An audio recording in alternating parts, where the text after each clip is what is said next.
Bismillahirrahmanirrahim. Alhamdulillahirabbil alamin. Allahumma shalli wa sallim ala sayyidina Muhammadin wa ala ali sayyidina Muhammad. Tidak satupun manusia yang tidak memiliki dosa kecuali Muhammad sallallahu alaihi wasallam, manusia yang terjaga dari segala macam bentuk kesalahan dan dosa. Umat Nabi Muhammad ini mendapatkan keistimewaan dan kenikmatan yang mana kalau mereka berbuat salah dan dosa, di tempat itu pula Allah mengampuni. Tidak seperti umat-umat terdahulu.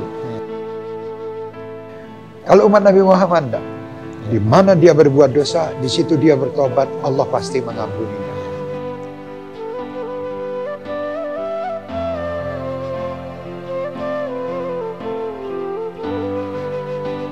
A'udzubillahi minasyaitonirrajim, dikatakan qul ya ibadiyalladzina asrafu ala anfusihim la taqnatu min rahmatillah.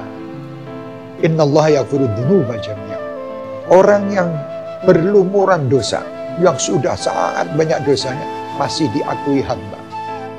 Qul ya ibadiyalladzina asrafu ala anfusihim la taqnatu. Jangan kalian berputus asa. Manusia itu pasti pendosa, semua manusia. Banyak wali-wali Allah yang terangkat menjadi wali karena dia bertobat atas kesalahan dan dosa yang pernah dia lakukan.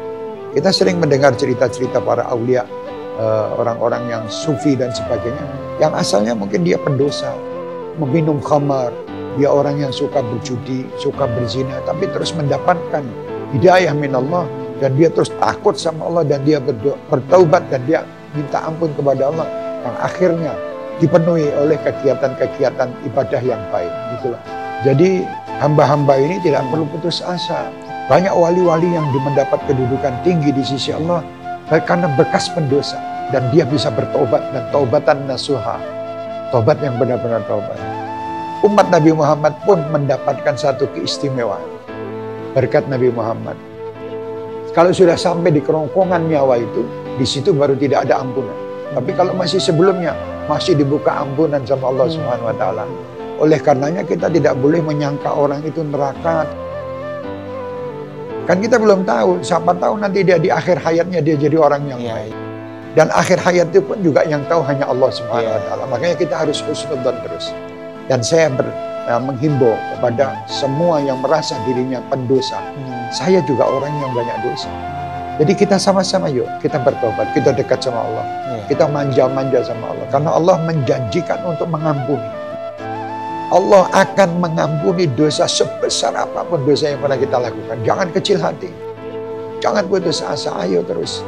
Walaupun nanti terus saya sudah bertobat Habib, tapi terus nanti saya kadang terjerumus lagi ke dosa. Tidak apa-apa. Semenjak Anda belum mati, insya Allah masih diampuni sama Allah. Yang penting niatkan saya akan bertaubat, taubatan nasuha.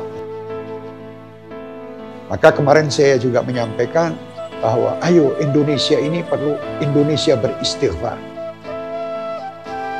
Karena dengan istighfar itu Allah akan menurunkan rezeki, Allah akan menurunkan keamanan bagi bangsa dan negeri ini. Insya Allah dengan istighfar. Tidak ada orang yang tidak berusaha. Kalau ada orang mengatakan alhamdulillah saya tidak berusaha, bohong. Alhamdulillah saya tidak diganggu syaitan, bohong. Nah, bagaimana kita harus bisa menekan dosa-dosa itu tadi?